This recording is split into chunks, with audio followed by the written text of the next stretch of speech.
સોના ચાંદીની વાત કરી લઈએ.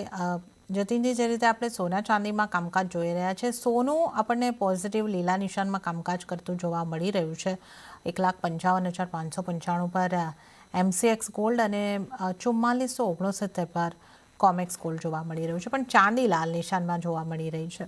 તો સોના ચાંદીને કઈ રીતે જોવું જોઈએ? જે રીતે હવે સેન્ટ્રલ બેંકના આગળના વ્યાજ દરને લઈને કઈ રીતની એમની નિર્ણયો હોઈ શકે છે, એની પણ એક અસર રહેશે સોના ચાંદી પર. તો સોના ચાંદી માટે આપ કઈ રીતે જોઈ રહ્યા છો અને કઈ રીતે સલાહ આપશો?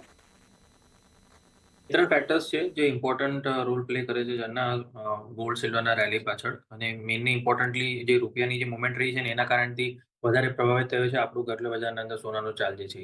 હવે જ્યારથી ઇમ્પોર્ટ ડ્યુટીનું હાઇક થયું છે ત્યારબાદ જે મેજર ગેપ ઓફ ઓપનિંગ જોઈ છે આપણે, ત્યારબાદ એના અંદર એકવાર પ્રોફિટ બુકિંગ જરૂર આવી છે, બટ ત્યારબાદ પાછું એને સપોર્ટ મળીને એક રેલી પણ જોવા મળી છે. આપણે તો સીઝફાયરના દોરાનનું અપડેટ અને યુએસ ઇરાનના વચ્ચેના સોલ્યુશનના તરફનું અપડેટ, ક્યાં ને ક્યાં આ બધી વસ્તુઓ હજી પણ અનસર્ટનિટી જે બનેલી છે એના કારણથી ગોલ્ડને એક દિવસે પોઝિટિવ રેલી તો એક દિવસે નેગેટિવ, એક દિવસે પોઝિટિવ તો એક દિવસે નેગેટિવ. તો હમણાં તો છેલ્લા 2 હપ્તાથી જોવા જઈએ તો એક રેન્જ કારોબાર કન્ટિન્યુઅસલી ચાલી રહ્યો છે. સ્પેશિયલી ઇમ્પોર્ટ ડ્યુટીના ન્યૂઝના પછી આપણે જોઈએ તો એક રેન્જ કારોબાર બની ગયો છે સોનાના અંદર. ઇનફેક્ટ એના પહેલા પણ આપણે જોવા જશું તો એક રેન્જમાં જ બનેલો હતો, બટ હવે રેન્જ હાયર તરફ કેમ વધી ગઈ છે? કેમ કે 6% નો આપણને ડિફરન્સ મળી ગયું છે. કોમેક્સમાં પણ જોવા જઈએ આપણે તો ક્યાંય ને ક્યાંય રેન્જ પકડીને રાખી છે એને, જ્યાં 4350, 4380 પાસે મેજર સપોર્ટ ઝોન બનેલા છે, અને હાયર સાઇડ પર 4500, 4600 જે છે ક્યાંય ને ક્યાંય રેઝિસ્ટન્સ પ્લે કરતું દેખાય છે. સો હું સલાહ એ જ આપીશ સોનાના અંદર કે આપણે લોઅર એન્ડ પર જે છે જ્યાં સપોર્ટ બનેલો છે અને સપોર્ટ નથી તોડી રહ્યા ને 4350, 4350 નો, ત્યાર સુધી એના અંદર બાય ઓન ડિપ્સનું રણનીતિ જરૂર અપનાવીને ચાલી શકાય છે. અને લેવલ્સ જે છે સારા લાગી રહ્યા છે, અરાઉન્ડ અબાઉટ 4400 ના પાસે લાગી રહ્યા છે. તો 4400 સ્પોટના લેવલ, અને આપણા ઘરેલું બજારમાં આપણે જોવા જઈએ તો ક્યાંય ને ક્યાંય જે ઓગસ્ટ વાયદો જે ચાલી રહ્યો છે 157 ના આજુબાજુ મળે ને ત્યારે ફેવરેબલ લાગે છે મને, કેમ કે રિસ્ક રિવોર્ડ ત્યારે ફેવરેબલ થઈ જશે. 154 નું તમારું સ્ટોપ લોસ રહેશે, કેમ કે 154 ના નીચે પ્રાઇસીસ હમણાં નથી જઈ રહ્યા ઓગસ્ટ વાયદાના હિસાબે કહું છું.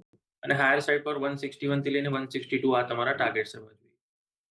ઓકે, તો સોનામાં ખરીદારી કરીને ચાલવાની જતીનજીની સલાહ બની રહી છે. 1,57,000ની આસપાસથી ખરીદારી કરો. 1,54,000નો સ્ટોપ લોસ, 1,61,000થી 1,62,000 સુધીના ટાર્ગેટ સોનાની અંદર બની શકે છે. જીગરજી, સોનાની સાથે સાથે આપ ચાંદીમાં પણ આપનો વ્યૂ જણાવો. કોઈ કઈ રીતની રણનીતિ સોના ચાંદીમાં રાખવી જોઈએ? તો આજની તારીખમાં જે હિસાબે one second I will repeat કે જે ન્યૂઝ ચાલી રહ્યા છે એકદમ ઇમ્બેલેન્સ ચાલી રહ્યા છે અને અનડિસિસિવ મોડમાં છે, કારણ કે ક્રૂડનું ઇમ્પેક્ટ છે અને ક્રૂડનું ઇમ્પેક્ટ ઇન્ફ્લેશન પર આવે છે. ઇન્ફ્લેશનના લીધે ઇન્ટરેસ્ટ રેટ વધવાની પ્રોબેબિલિટી બી હવે વધી ગઈ છે. તો આ બધા કારણે સેલિંગ પ્રેશર ડેફિનેટલી લાગી રહ્યા છે ગોલ્ડમાં, અને ગોલ્ડ અને એના પાછળ સિલ્વરમાં બી લાગે છે કે સેલિંગ પ્રેશર આવી શકે છે. તો એ તો છે જ. તદુપરાંત આપણે જે જોયું હતું કે માર્ચ એપ્રિલમાં સેન્ટ્રલ બેંકનું બાઇંગ બી સેલિંગ બી હતું, થોડું ETF બી થોડું એક્ઝિટ થઈ રહ્યું છે. ઓફકોર્સ એપ્રિલમાં થોડું સેન્ટ્રલ બેંક બાઇંગ આવ્યું છે, બટ ઓવરઓલ સેલિંગ ડેફિનેટલી લાગી રહ્યું છે, કારણ કે ઇન્ટરેસ્ટ રેટ પ્રોબેબલી વધવાની પ્રોબેબિલિટી થોડી વધી ગઈ છે. તો એ કારણે અમને લાગે છે કે એક વખત નીચેમાં આવી શકે છે. રૂબી ટર્મમાં અગેન 4350, 4380 એનો સ્ટ્રોંગ સપોર્ટ છે, ઓર મે બી 4300 એક સારો સપોર્ટ છે. બટ લોંગ ટર્મ માટે જો હું એક વર્ષના હોરાઇઝનથી ચાલુ તો અમને લાગે છે કે એમાં વ્યૂ હજુ બી સારો છે. સો ઇન્વેસ્ટર્સ છે કે જે ટ્રેડર્સ છે કે જે ક્લાયન્ટ્સ છે એ લોકોએ બાય ઓન ડીપ સ્ટ્રેટેજી કરવી જોઈએ, સ્ટેગર્ડ વેમાં બાય કરવું જોઈએ. અને સ્પેસિફિક લેવલ્સની જો હું વાત કરું તો અત્યારના 1,55,000 ચાલે છે. અમને લાગે છે કે 1,45,000ની આજુબાજુ આવે ત્યાંથી સ્લોલી બાય કરવું જોઈએ and hold it for a long term. અને એમાં અમને લાગે છે કે એક વર્ષનો ટાર્ગેટ $6,000 પ્લસ લાગે છે એવું અમને અમારો પ્રોસ્પેક્ટિવ છે. આ ગોલ્ડની વાત થઈ. સિલ્વરમાં બી again because of industrial usage બી છે, બટ અધરવાઇઝ ગોલ્ડમાં જે હિસાબે જો તેજી થશે તો અમને લાગે છે સિલ્વરમાં બી તેજી થઈ શકે છે. નીચેમાં જે $72, $73 ઓર મે બી 78 છે, એના પછી $64 એક સ્ટ્રોંગ સપોર્ટ છે. તો લગભગ $70ની આજુબાજુ આવે ત્યાં સ્લોલી ને સ્ટેગર્ડ વેમાં બાય કરો.